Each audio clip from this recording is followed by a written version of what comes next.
Sir इसमें कहीं ना कहीं ग्लिचेस भी आते होंगे। जैसे बहुत सारे पहले के ज़माने में लोग क्या होता था कि बच्चा जब भी प्रेग्नेंट होती थी, बहुत सारी जगहों पर मैंने देखा कि भाई ज़्यादा से ज़्यादा किताबें पढ़ो, ज़्यादा से ज़्यादा रामायण पढ़ो, ज़्यादा से ज़्यादा गीता पढ़ो, मतलब पढ़ाया जाता था कि वो सारी चीज़ें पढ़ो जिससे कि अंदर वो बच्चे के अंदर वो ट्रांसफ़र हो। क्या कहीं पर ऐसा भी होता है कि आप कोशिश तो कर रहे हो लेकिन वो कोशिश अंजाम में तब्दील ना हो?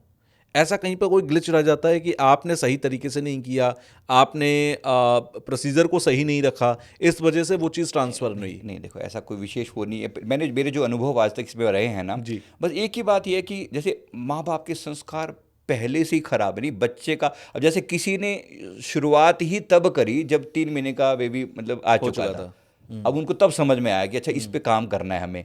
अब वो जो सोल आ चुकी है वो पुराने संस्कारों के साथ आई है ना। आपने काम शुरू किया तीसरे महीने में या चौथे तो महीने में, उसका या उतना असर नहीं तो होगा। उसको उतना असर नहीं होगा। तो यहाँ ये ग्लिच तो इस रूप में आता है, वरना ऐसा कोई नहीं है कि एनर्जी ट्रांसफर नहीं होती।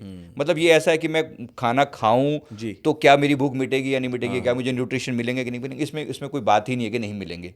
डेफिनेटली मिलेंगे, इसमें कोई ऐसा ग्लिच तो नहीं है। जी। पर हाँ मतलब वो चीज़ हो प्रॉपर कि वो दी जाए समय से, बस अच्छा ये सर, बहुत मैंने है। सुना है बचपन में जो बच्चा होता है जब पैदा होता है उसके बाद लगभग 1 2 3 साल की उम्र तक उसे, जैसे आपने बीच में भी कहा था कि पिछले जन्म में बच्चा कोई बहुत बड़ा स्कॉलर था, बहुत धर्म का ज्ञाता था या कोई बहादुर था, वो जब अगली वो सोल जब अगले जन्म में आती है तो वो ट्रेड्स उसके साथ हो सकता है, अगर आपने सही चैनलाइज किया तो वो और तेजी से आगे बढ़ेंगे। मैंने सुना है कि बच्चे की याददाश्त रहती है 2 3 साल तक, वो अपना पूर्व जन्म से कनेक्ट कहीं ना कहीं बॉन्ड रहता है।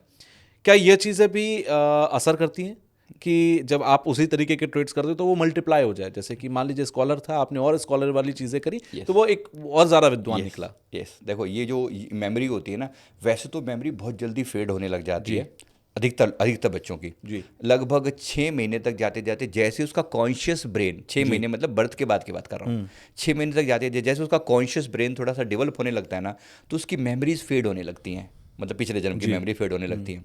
लेकिन उसके बावजूद भी कुछ पार्ट उसके एनर्जी का याद रहता है। जो बेसिक संस्कार हैं वो नहीं बदलते।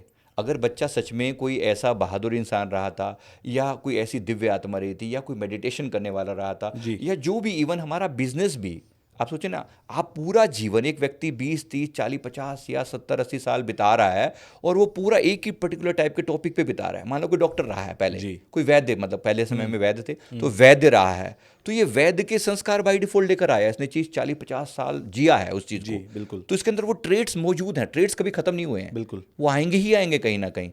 अगर अगर इसका थोड़ा एनालिसिस किया जाए, अब कुछ लोग जो कुंडली बनवाते हैं उसमें प्रॉपर आता है कि ये बच्चा का पहले इसके लिए जी। ये वाला, हम कहते हैं इसके लिए ये ये वाला आपके खानदान में व्यवसाय, ही कोई पुराना था या इसका, हाँ जी बिल्कुल। भाई इसका ये व्यवसाय इसके लिए बेस्ट रहेगा। जी बिल्कुल। हाँ वो हाँ। कहाँ से आ जाता है, मतलब सोचने की बात है ना। हाँ। मतलब जैसे इस बच्चे का पिछला जन्म था उसके बेसिस पे एक सर्टन टाइमिंग पे इसका जन्म हुआ, उस सर्टन टाइम के हिसाब से उसके ग्रह नक्षत्र वैसे ही हो गए, उसके हिसाब से जब कुंडली बनी तो कुंडली में ऑटोमेटिकली आ रहा है कि इस बच्चे को ये इस रूप में अगर ये काम करेगा, ये व्यवसाय करेगा तो ये बेस्ट करेगा। जी। है ना। तो कितने कमाल की बात है कि सब चीज़ें कितनी जुड़ी हुई हैं।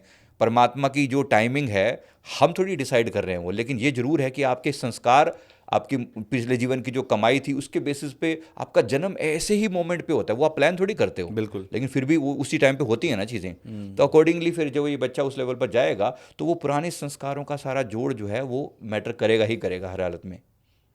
अच्छा इसमें भी सर अगर माँ और पिता दोनों की मैं बात करूं, क्या दोनों का संस्कार जो आप कह रहे हैं कि ये सब चीज़ें प्रोसीजर को फॉलो करना ज़रूरी है, एक माहौल बना के रखना ज़रूरी है, इसमें सिर्फ माँ का ही योगदान आप मानते हैं या पिता का भी उतना ही है? नहीं, लगभग समझो 70 माँ का है तो 30 पिता का भी है। 70 माँ का, बल्कि घर में और मेंबर है तो उनका भी है। यानी अगर मान लो घर में सास है, मतलब यानी इसके लिए सिर्फ दोष या फायदा हाँ माँ का हाँ, ही नहीं केवल है? माँ का नहीं है, इसमें डेफिनेटली घर नहीं। में अगर कलेश कोई और कर रहा है तो उसका असर हाँ भी पड़ेगा बिल्कुल बच्चे पर। पड़ेगा, बिल्कुल पड़ेगा, डेफिनेटली पड़ेगा। एक बात यहाँ पर ये भी है, किसी किसी क्लाइंट ने ऐसे सवाल जी। किया था कि भाई मेरी सास की नेचर ऐसी खराब है या वट एवर, जी। उसने ऐसा कुछ कहा। जी। मैं चाह रही हूँ बच्चे को संस्कार देने, लेकिन मैं उनको नहीं सुधार सकती, तो मैं क्या करूँ। अब जाहिर सी बात है, बात तो है, बिल्कुल। सीरियस है बात, एक घर के अंदर है, नहीं एक बच घर के सकते। अंदर है, आप उसको नहीं अवॉइड नहीं कर सकते, जी। तो क्या करें। तो जाहिर सी बात आप उसको बच्चे को नेगेट कर सकते हो कि बेटा जब जब बेबी मतलब बेटा या बेटी तो जो भी बेबी आप जो भी सुन रहे हो ना, जो फीलिंग्स आपको अंदर आ रही है ना, अगर मेरी मतलब ऐसी आवाज़ आपको आती है तो ये आवाज़ को आपने इग्नोर करना है, इस एनर्जी को, इस आवाज़ को, इस फीलिंग को इग्नोर करना है। मैं भी इग्नोर करूँगी और आपने भी इग्नोर करना है। मतलब ये फीलिंग भी आप डाल सकते हो कि आप उस आवाज़ को, उस फीलिंग को इग्नोर करना। कभी मान लो माँ से वैसी कोई गलती हो जाए, मतलब वैसे कि उसकी मान लो किसी के बारे में उसने कुछ बुरा सोच लिया, कोई नेगेटिव सोच लिया, किसी की बुराई, कोई बात ऐसी मन में आ गई। अब वो अगर ऐसी फीलिंग आ जाए ना तो उसको नेगेट कर देना चाहिए। मतलब कहे कि बेबी मैंने अभी जो फीलिंग डाली ना तुम तक हो सकता है पहुंची होगी, तो प्लीज़ इसे इग्नोर कर देना। Even that thing goes directly to the baby. मतलब यहाँ तक भी वो फीलिंग जाती है। आप जब उसको एक ऐसी आत्मा की तरह ट्रीट कर रहे हो जैसे एक्चुअली वो बच्चा आपके सामने बैठा हुआ है, तो ये बहुत बहुत बहुत मैटर करता है और गजब के रिजल्ट आते हैं। आपने मतलब अभी तक जो भी देखा है हमने, अगर आपने सही सही संस्कार दिए ना तो किसी भी फील्ड में, मैं नहीं कह रहा हूँ कि आज वो एकदम कोई अंबानी अडानी जैसे बच्चे हैं, बेशक वैसे नहीं है, लेकिन वो अपने अपने फील्ड में एक्सेल हैं। जहाँ भी देखा है ना कि वो बच्चों के ऊपर जो मेहनत की है ना माँ बाप की, वो जो 9 महीने की मेहनत है, वो गजब के रिजल्ट लेकर आती है एकदम। कोई बड़े बड़े ऐसे सर रेफरेंस हैं आपके पास जहाँ पर आपने ये चीज़ देखी, क्योंकि आपने एक लंबी रिसर्च भी की होगी इसके ऊपर, जहाँ पर ये चीज़ होती है और प्रॉपर तरीके से आया, जैसा किया गया वैसे ही बच्चे भी आए, इस तरह के कुछ रेफरेंसेस हैं जिससे कि लोगों को थोड़ा सा और आइडिया मिलेगा कि हाँ ये होता है? देखो ऐसे कोई बहुत ज़्यादा सेलिब्रिटीज़ की मैं बात करूँ तो वो एकदम से मैं नहीं अभी कह सकता, वो मेरे पास ऐसा तो नहीं है। लेकिन पेरिस यूनिवर्सिटी में एक रिसर्च चल रही है, वहाँ से 2 लेडीज़ हमारे पास आई थी जिन्होंने ये पूरी स्टडीज़ को ना, हमने जितने भी लोगों के नाम बताए, they have collected all data. और ये करीब 2 महीने पहले ही ऐसा हुआ है। तो उन्होंने क्या किया कि पूरा डेटा इकट्ठा किया है और उन्होंने कहा कि ये सारा डेटा अब हम लेकर ना, जो लोगों की एक्चुअल फीडबैक है, उन्होंने हमारे एक एक क्लाइंट से बात की, हमने भी किया, लेकिन उन्होंने तो बहुत डिटेल में, क्योंकि लोग पूरा 2 लेडीज सिर्फ यही माइंड सेट लेके पूरा मतलब फ्रांस से लेके यहाँ आई और उन्होंने पूरा टाइम लगा के और उसके ऊपर रिसर्च जो है वो पब्लिश कर रही हैं। और वो कह रही हैं कि पूरी, अगर हमने ये इसको सही सही ये वो किया है तो पूरी इटली गवर्नमेंट इसको फॉलो करेगी इस चीज़ को। यानी बहुत डीप लेवल पर जा रही है। अब इंडिया में मैं ये कहूँ कि हाँ ये लोगों ने किया और ये सेलिब्रिटीज़ या ये तो ऐसा मेरे पास एग्जाम्पल नहीं है, पर हाँ मेरे क्लाइंट्स बहुत सारे हैं सर। जिनसे जब लोग आपके पास आते हैं इन सारी थॉट्स को सुनकर, वो कितना एक्सेप्ट करते हैं, मैं थोड़ा समझना चाहता हूँ। क्योंकि आपने शुरुआत में कहा था, मैं फिर उस बात को हाईलाइट कर रहा हूँ कि 10 साल से आप कर रहे हैं, 1000, 1200, 1300 लोगों का ही आना, यानी कि एक्सेप्टेंस में बहुत कमी है। आपको क्या लगता है क्यों कमी है लोगों के अंदर? एक तो गर्भ संस्कार को मतलब एक ये टॉपिक ही थोड़ा सुपरफिशियल मान रहे हैं। बिल्कुल टैबू सा बना दिया इस बात को कि ये कोई चीज़ थोड़ी है, कोई बात करने की, ये मेरी बिल्कुल पर्सनल चीज़ है। अभी भी देखो ना, मतलब कंसीव करने के बाद वो कई महीनों तक बताते नहीं है। कुछ फियर भी है हमारे यहाँ पर इस बात का कि नज़र लग जाती है, ऐसे भी नहीं बताना चाहिए, तो बहुत ज़्यादा उसको वो रखते हैं। हमने तो हॉस्पिटल्स में जा के ट्रेनिंग दी है। मतलब इन जो फर्टिलिटी हॉस्पिटल्स होते हैं यहाँ पर भी, और एक जगह पर जच्चा बच्चा टाइप के वो, यानी इस जगह पे हमने कई हॉस्पिटल में जाकर ट्रेनिंग दी है।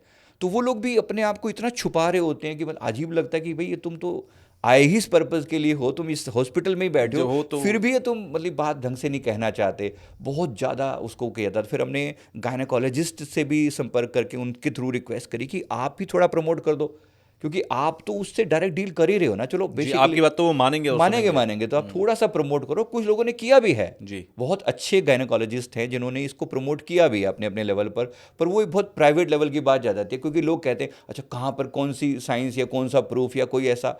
इसको एकदम से कह पाना तो आसान नहीं है, पर संस्कार काम करते हैं ये हम तो समझ रहे हैं। लेकिन अगर मैं कहूँ कि पूरी साइंस की तरह से हमारी गवर्नमेंट ने इस बात को माना, यहाँ गड़बड़ है।